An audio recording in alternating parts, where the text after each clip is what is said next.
chil vial te na hi sining khat lo ina an ser siame chu kan sining chu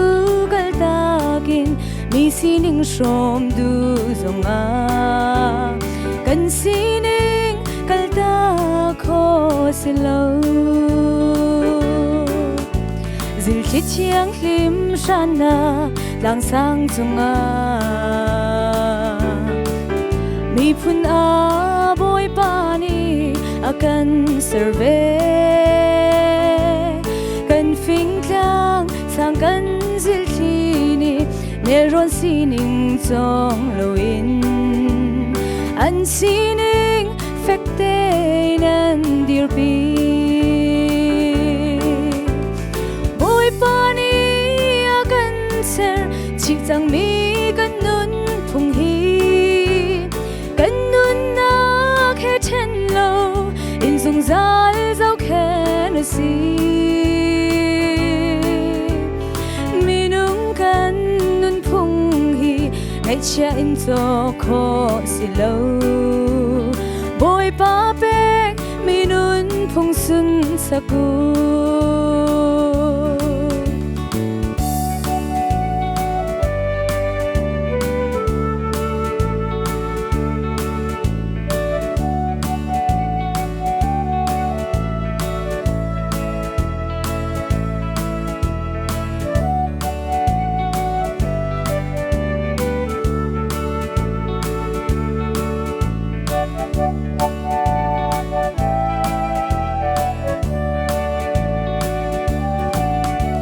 o ser tu boy na dot mi phun hi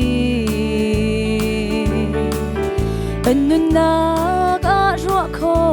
nak thua kan pe hi vole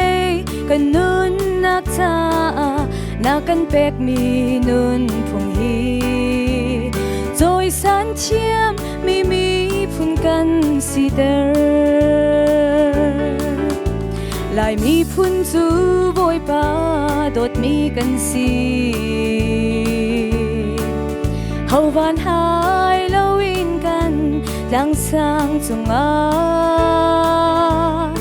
ama thang chat na piak in le shwai tu tha zong a kan pe khi nun phung ngai tu a kan ser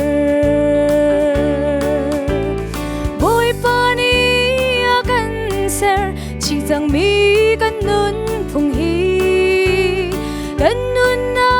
khe chen lo in zung zal zau khe na si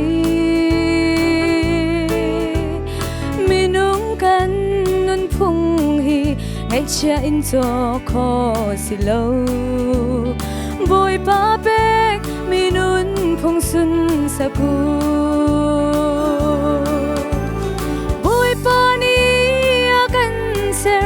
chỉ rằng mi kan nun phung hi kan nun na khe chen lo in zung zal zau khe na si mi nung kan nun phung hi ngay cha in to kho si lo boy pa pek mi nun phung sun saku boy pa pek mi nun phung sun saku